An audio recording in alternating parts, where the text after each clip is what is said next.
여러분, 네, 임재 안에 잘 거하고 계시죠? 네, 임재 안에 꼭 거해야 됩니다. 주님이 우리 안에 임재하지 않으면 우리는 악령에 합의될 수밖에 없어요. 네, 그렇습니다. 그래서 오늘 저는 여러분과 함께 악령에 합일된 자라는 제목으로 여러분과 함께 말씀을 공유하겠습니다. 로마서 2장 21절 말씀에 그러면 다른 사람을 가르치는 네가 네 자신은 가르치지 아니하느냐. 도둑질 말라고 선포한 네가 도둑질하느냐. 이렇게 기록이 되어 있습니다. 네. 왜 악령에 합일되는지, 악령에 합일되면은 어떤 끔찍한 일이 일어나는지 여러분도 잘 알고 계시고, 오늘 보면서 같이 공유하면서 정말 악령에 합일되지 않기를 위해서 오늘도 어떻게 해야 되는가, 네, 이렇게 공유하는 시간 갖겠습니다. 아르헨티나에서 일어난 일인데 요즘 저희 나라에서도 이런 일이, 이 끔찍한 일이 너무 많이 일어나고 있어요. 네. 이 아이가, 어떤 사람들 부부 사이에 아이가 하나 태어났는데 이 아이가, 남자아이가, 아버지가 어머니를 늘 폭행을 하면서 때리고 가족들을 그냥 이렇게 가두고 이런 아주 끔찍한 광경을 계속 보면서 자라온 그런 남자아이가 하나 있었어요. 그래서 어머님이 계속 때려 패고 그렇게 하는 것을 무서워서 벌벌 떨고 있다가 이제는 나중에는 조금씩 커가니까 그런 것이 아주 그런 끔찍한 일을 보고도 끔찍한 게 아니고 아주 이렇게 무덤덤하게 지내오는 그런 시간들을 보내면서 성장을 하는 거예요. 그래서 이 아이가 성장을 하면서 이제 그렇게 성장을 하다가 어머님이 결국은 아버지의 그 폭행과 끔찍한 그런 사건에 해서 어머님이 돌아가시게 됐어요. 그리고 돌아가시는데도 이제 굉장히 나이가 한 17 정도 됐고, 그리고 아이를 교육을 시키지도 않았어요. 아버지가 학교에도 안 보내고 돈 벌어야 된다 해가지고 이렇게 집안일 해라고 포도 농장에 가서 일해라고. 그러니까 포도 농장 대단히 힘들거든요. 그런데 일 시키고. 그래서 이 아이가 그런 것을 보면서 이 감정과 이 하나님의 사랑, 인간의 이 사랑, 이런 것들이 다 메말라 버리고 살다 보니까 어머님이 돌아가셨는데도 이렇게 덤덤하고 눈물도 나오지 않는 거예요. 눈물도 나지 않고 묘비 앞에서도 덤덤하게 이렇게 있다가 있는 그런 상황이 됐어요. 그래서 이 아이가 이제 청년이 돼서 또 다른 데로 이제 일을 하러 가서 일을 열심히 하다 보니까 거기서 아주 이 사장한테, 이렇게 오너한테 인정도 받고 굉장히 자기 자리를 탄탄하게 직장에서 그렇게 하는 거예요. 그러나 그 아이는 어려서부터 이 폭행당하는 어머니의 모습, 고통 속에서 무서움, 두려움에서 떨던 그런 아주 굉장한 상황에서 자라다 보니까 이런 어떤 상황, 환경들이 보고도 무덤덤하게 자라서 이렇게 아주 환경이 좋은 이제 이렇게 어떤 회사에 들어가서 직장에 들어가서 자기가 굉장히 큰 위치에 이렇게 놓이게 된 거예요. 아주 승진도 많이 하고 그래서 아주 튼튼하게 기반을 잡게 됐어요. 그리고 항상 근데 마음은 항상 차갑게 이렇게 아주 굉장히 그런 거예요. 이렇게 사랑을 할 줄 모르는 거죠. 이렇게 마음이 얼어붙은 그런 사람처럼 그렇게 된 거예요. 그런데 그 청년이 이게 체구적으로 신체적으로는 어른이 되어서 굉장히 이렇게 키도 크고 풍채도 턱 있고 하니까 멋있기도 하고 그러다 보니까 이제 여자하고 결혼을 하게 된 거예요.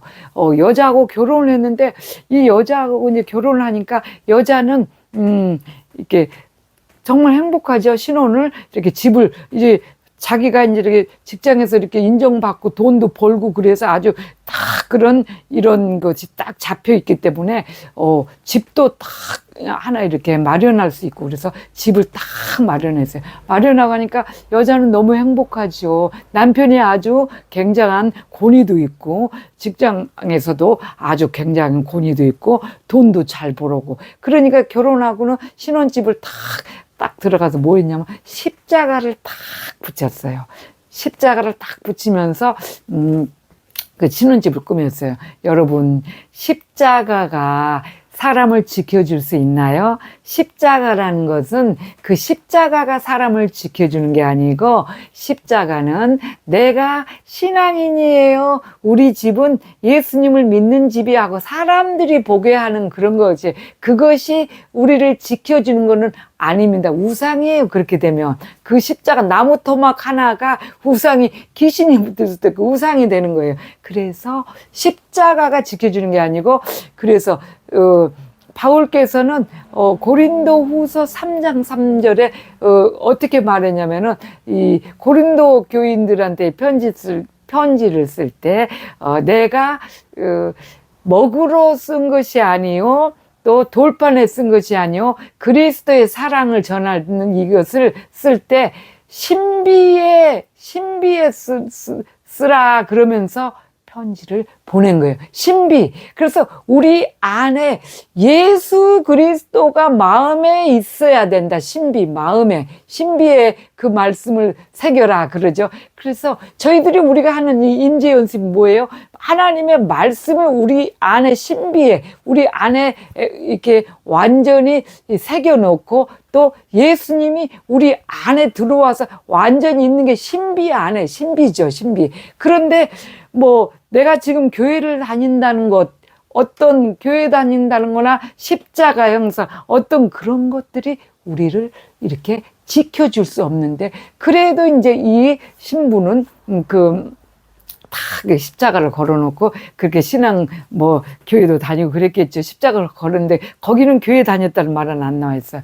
그런데 너무 놀라운 것은 이 남편이 그래서 이렇게 결혼을 해서 이 아이를 첫 아이를 딱 낳았어요. 얼마나 행복하겠어요. 잘 키웠고 또 이 남편도 아이를 참 이렇게 잘 이렇게 사랑으로 이렇게 양육을 했고 그랬어요. 근데 첫째 아이, 둘째 아이, 셋째 아이 딸을 셋이나 낳았어요. 그때까지 아무런 일이 없었어요. 아무런 일이 없이 그냥 항상 그 남편은 이렇게 직장에서도 아주 권유가 있고 일도 성실하게 잘하고 직장에서 날로 갈수록 이렇게 위치가 확고히 이렇게 자리가 잡히고 아주 높은 상사직을 탁 얻고 그래서 아주 집안이 튼튼하게 동네 사람들도 이 남편이 톡 가면 그렇게 존경을 해. 존경을 하고 굉장한 그런 그 지역에서 아주 굉장히 위치가 있게 자리를 딱 잡은 거예요.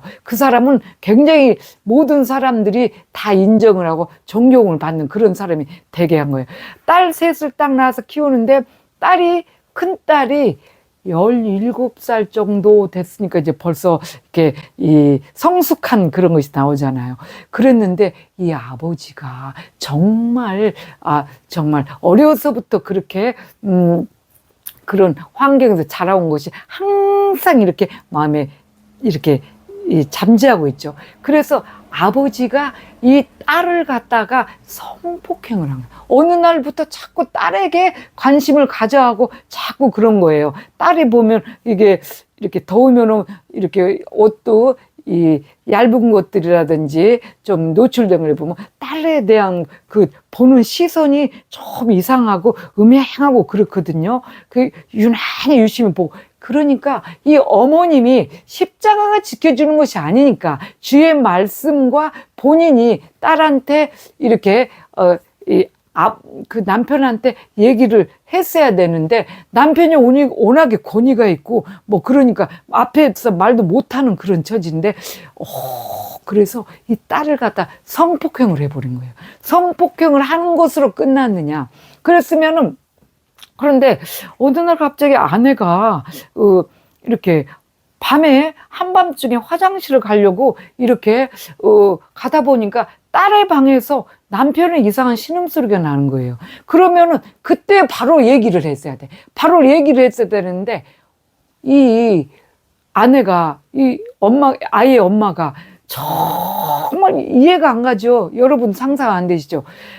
아이가 남편의 그 권위와 이런 것을 무서워가지고 말을 못하고 있는 거예요. 그런데 그러면서 이제 한편으로는 에이 설마 이거는 나쁜 생각이야. 내가 내 마음이 악해서 그래. 그러면서 그런 걸 그냥 지나친 거예요. 지나치고 말하면서도 늘 마음에 두긴 하지만 지나친 거예요. 그럴 때 남편하고 딱 이렇게 그 말을 해서 딱 이렇게 했어야 되는데 남편을 설마 하고는 방치를 해버린 거죠.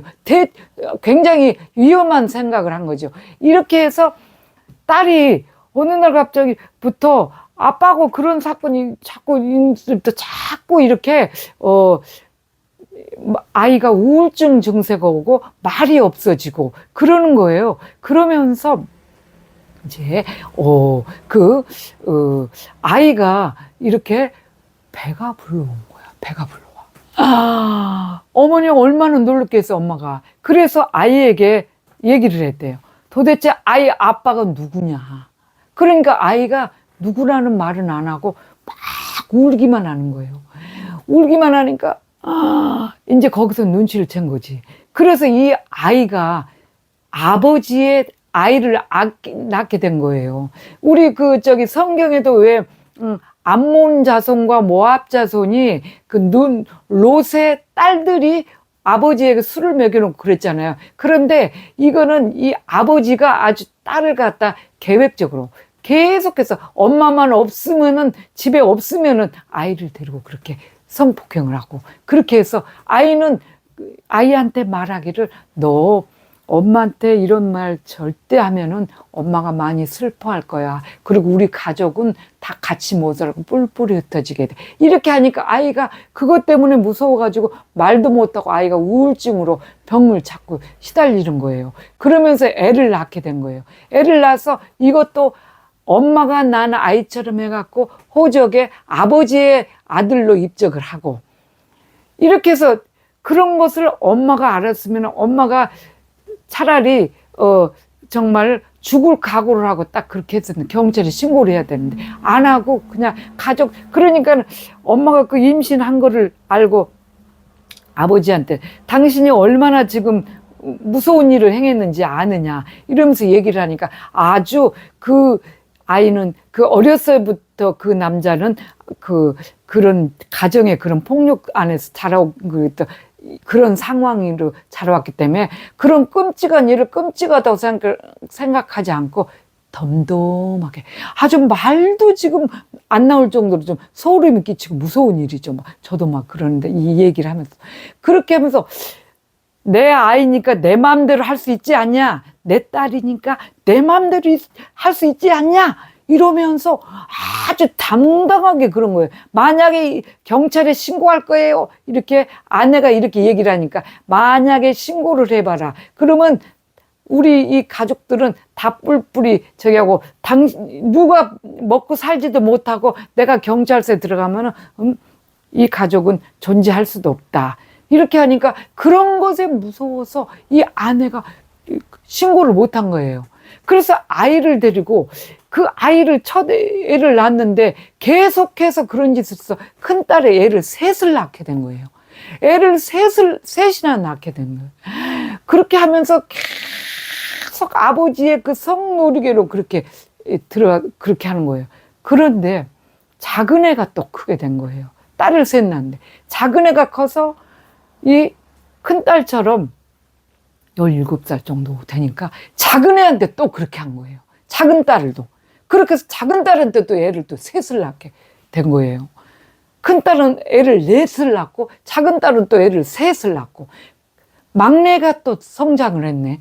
막내가 성장을 하니까 또 아버지가 또 그렇게 계속 이 큰딸 작은 딸처럼 그렇게 한 거예요. 그렇게 집안이 그렇게 되도록 어머니와 딸들이 이 아버지의 워낙에 권위가 세고 누가 얘기를 하면 밖에서 먹어주지도 않는다 이런 식이에요. 왜냐하면 이 사람은 대내적으로 그 지역에서 굉장히 존경을 받는 사람이고 이렇게 말을 하면 가정이 풍지박산 나기 때문에 완전히 정말 살 길이 이제 없어진다, 다 죽는다 이런 식으로 이 남자가 자꾸 막 엄포를 놓기 때문에. 그래서 그 딸들이 낳은 아들들을 전부, 아들, 딸들을 전부 이 남자의 자녀들로 입적을 하고 이 애들을 다 아내, 그러니까 엄마, 애들의 엄마가 낳은 걸로 이렇게 다 호적에 올리고 이 아이들까지 전부 자물통으로 집도 다 잠궈 놓고 나오지도 못하게 하고 그렇게 40년이 넘는 시간을 사는 거예요. 그랬는데 어머니가 이제 돌아간 거예요. 그러니까 이 남자의 마누라가 아내가 어머니가 죽었어요. 죽었고 이 큰딸의 아들이 집안이 날이 갈수록 학교를 다니면서도 늘 다 감옥같이 다 이렇게 문을 잠궈 놓아버리고 외부와 차단을 하고 이상하거든요. 그래서 이 아이가 외부로 나가서 학교를 다니면서 휴가가 내서 방학 동안에 와서 이제 자기 어머니한테, 그러니까 자기 진짜 엄마인데 사실은 누나로 입적이 됐기 때문에 누나라고 부르죠. 그래 그 엄마한테 얘기를 한 거예요. 이게 무슨 일이냐. 그래서 그 사실은 그때까지, 그러니까 이 큰딸이 낳은 아들이 28살 될 때까지 이것을 폭로를 못하고 있었는데 그때 얘기한 거예요. 그러니까 경찰에 신고를 해야 된다. 막 이렇게 해가지고 그때서 신고를 해갖고 이 남자가 70이 넘었는데도 기고만장하고 법정에 서서도 아무 죄책감도 없고 회개하는 마음도 없고 그런 거예요. 왜 그럴까요? 로마서 1장 25절에는 이렇게 말하죠. 그들이 하나님의 진리를 거짓 것으로 바꾸어서 피조물을 저물주보다 더 경배하고 섬김이라. 피조물, 하나님 외의 모든 것은, 온 천체의 모든 것과 사람과 모든 사물은 하나님이 다 지으신 거죠. 하나님이 다 지으신 거니까 다 피조물이에요. 그 중에 인간도 들어있습니다. 단지 인간은 하나님의 형상으로 지었다는 것 뿐이에요. 예. 그런데 그러면 이 사람도 피조물인데 피조물을 조물주보다 더 경배하고 섬기는 거예요. 그러니까 자기만을 위해서. 지금 세상이 왜 이렇게 혼란스럽습니까? 피조물, 하나님께 지원받은 피조물은 자신을 너무 숭배하고 경배하는 거예요. 그렇기 때문에 자기만 좋으면 돼. 그게 어떤 끔찍한 일이든지 어떤 악한 일이든지 자기만 좋으면 되는 일이에요. 그런 사건이기 때문에 이 남자도 그것이 아주 딱 자기를 숭배하는 끔찍한 그런 죄악 때문에 이렇게 피조물인 자기를 숭배하다 보니까, 경배하다 보니까 하나님을 이렇게 거역한 거죠. 그래서 그러면 단지 이것이 외국에서만 있는 일이냐? 우리나라에서도 있어요. 여러분, 이건 우리나라 이 책에 보면은, 아버지한테 성폭행을 당해갖고, 9년이나 감금당해서 살았던 그런 그 작가가 하나 있죠. 그래서 그 책으로 내고, 이렇게 막 새롭게 하서도 나오고 그런 작가가 있어요. 9년을 이렇게 성폭행을 당하고 살면서, 아빠의 그 아이도 유산을 시키고 막 그런 사건이 있습니다. 그게 외국에서만 비단 있는 일이냐? 우리나라에도 지금 친아버지가 얼마나 지금 딸들을 성폭행해서 이런 짐승 같은 일. 그런데 너무 놀라운 것은, 너무 놀랍게도 그가 목회하는 목사다 그래요. 목사. 그래서 뭐 이렇게 교회에서 굉장히 존경받는 목사래요. 그러다 보니까 딸을 항상 우려하고 막, 그러니까 어떨 때는 막 반항하면은 갖다 정신병원에 넣었다가 도로 끄집어내고, 그러면 왜 정신병원에 갔느냐 이렇게 교인들이 물어보면 저 아이가 우울증이 심하고 또 반항하고, 그러니까 이 아이만 자꾸 나쁘게 되는 거야. 이 자매가 커가지고 나이도 얼마 안 됐어요. 현재 지금 나이도 얼마 안 됐어요. 이제 30대 초반이에요. 그때 20대 때 그렇게 9년을 그렇게 성폭행을 당하면서 그렇게 살아온 그가, 여러분 아시는 사람 다 알 거예요. 그 작가를. 그런 거예요. 우리나라에도 그런 사건이 많죠. 왜 그렇습니까? 그가 목사임에도 불구하고 왜 그렇습니까? 자기를 경배하는, 숭배하는 그런 그러니까 목사니까 다른 사람한테 다른 사람을 가르치고 전하잖아요. 그리고 오늘 본문 말씀에 남을 가르치는 네가 네 자신을 가르치지 아니하냐 그렇게 말씀을 하셨죠. 남에게 말씀을 전하며고 복음을 전하는 네가 네 자신에게는 전하지 않느냐, 네 자신은 가르치지 아니하느냐, 그 말씀이거든요. 여러분 그렇습니다. 우리가 다른 사람한테 전하기 전에 우리 자신이 잘 돼야 돼요.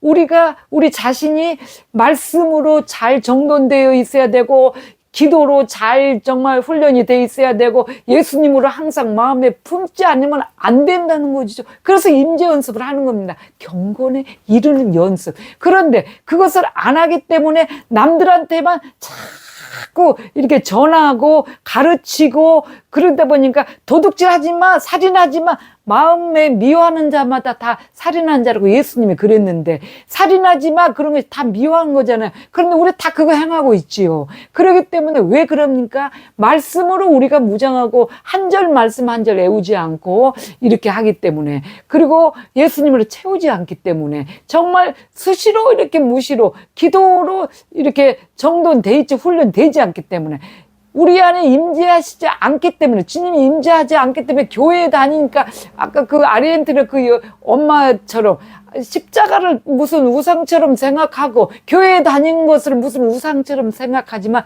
하나님이 그 안에 없기 때문에 이런 사건들이, 이런 끔찍한 사건을 보고도 이렇게 자신 있게 말도 못해요. 하나님의 말씀으로 무장이 있으면 강하고 담대함이 생깁니다. 여러분 정말 말씀 묵상하고 기도해야 되는데, 이렇게 말하면은 내 길이 아니고 꼭 그렇게만 해야 되냐? 나 열심히 하나님 생각하고 신앙생활 잘하는데, 그러는데 주님의 말씀이 없으면 주님이 우리를 이렇게 움직이질 못합니다. 우리가 아무리 기도하고 부탁을 해도 말씀이 우리 안에 없고 주님이 우리 안에 없으면은 그거는 허공에 갇히는 메아리밖에 안 돼요, 여러분. 그렇습니다. 그래서 그 자매도 그렇게, 우리나라에서도 그런 사건들이 지금 너무나 많고, 지금 교회사가 어떻게 돼가고 있습니까? 대형교회 문제들이 얼마나 많습니까? 목사님들 여자 문제, 명예 문제, 또 막 물질 문제, 이런 모든 것이 왜 그래요? 남을 가르치고 남에게 복음을 전하고 하는 그들이 왜 그러니까? 실제로는 자기의 자신을 가르치고 자기 자신을 바라보지 못하고 자기 자신이 주님 안에 거하고 있지 못하기 때문에 이런 사건이 나거든요. 그래서 오늘 말씀에 그러죠. 그래서 그러면 이런 목사인데 왜 그렇게 하나님 내버려 두시냐 그렇게 얘기를 하잖아요. 그런데 로마서 1장 28절에 그렇게 말씀하시죠. 또한 그들이 마음에 하나님 두기를 싫어하며 하나님이 그 상실한 마음대로 내버려 두셨다. 마음에 주님을 두기를 싫어하기 때문에 그냥 그렇게 그런 악한 끔찍한 일을 저질러도 내버려 둬버렸다고. 그래서 마음이 악령이 합일이 돼버린 거예요. 악령이 합일이 돼버린 거예요. 그렇게 된 사건이 지금 교회사에 지금 너무나 많습니다. 여러분, 그러면 저와 여러분 비단 그렇게 안 된다는 보장이 없어요. 우리도 예수 그리스도가 우리 안에 있지 않고 말씀이 없으면은 그런 악령과 매일 타협하고 삽니다. 그래서 그 악한 마음들이 악령이 들어 완전히 합의돼 버리면 이 끔찍한 일을 행해도 그것이 끔찍한지도 모르고 계속 행하게 되다 보니까 천로역정에 보면 철렁 속에 갇힌 사람이 되죠. 회개할 기회가 없어져 버려요, 이제 그때는. 그래서 우리는 지옥 가게 되고 하나님의 백성으로서 살아왔던 것들이 다 필요 없이 됩니다. 여러분 그렇습니다. 그래서 오늘 또 여러분께 정말 간절히 부탁을 하는데, 교회에서 내가 남을 가르치고 복음을 전하고 내가 뭐를 열심히 하고 그런 건 중요하지가 않습니다.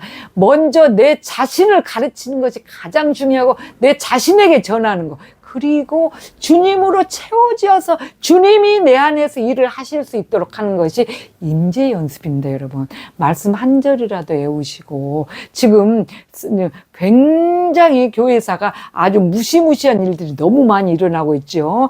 여러분, 말씀 한 절이라도 외워서 신비에 우리의 마음속에 또 이렇게 저장하시고, 또 그 말씀 보고 또 기도 시간 정해놓고 하시고, 또 예수님으로 매일 같이 대화하는 습관적 주님과 대화 요청 하셔서 이 악령에 합일되는 거 우리도 순간이 될 수가 있다는 거 아시고, 정말 이 임재 연습, 경건에 이르는 연습, 성일과를 탁 차서 정말 여러분과 저는 임재 안에 거하는 사람으로서 주님이 우리를 주도해 나갈 수 있도록 내어드리는 임재의 사람들이 다 되시기를 간절히 소망합니다. 동안 샬롬.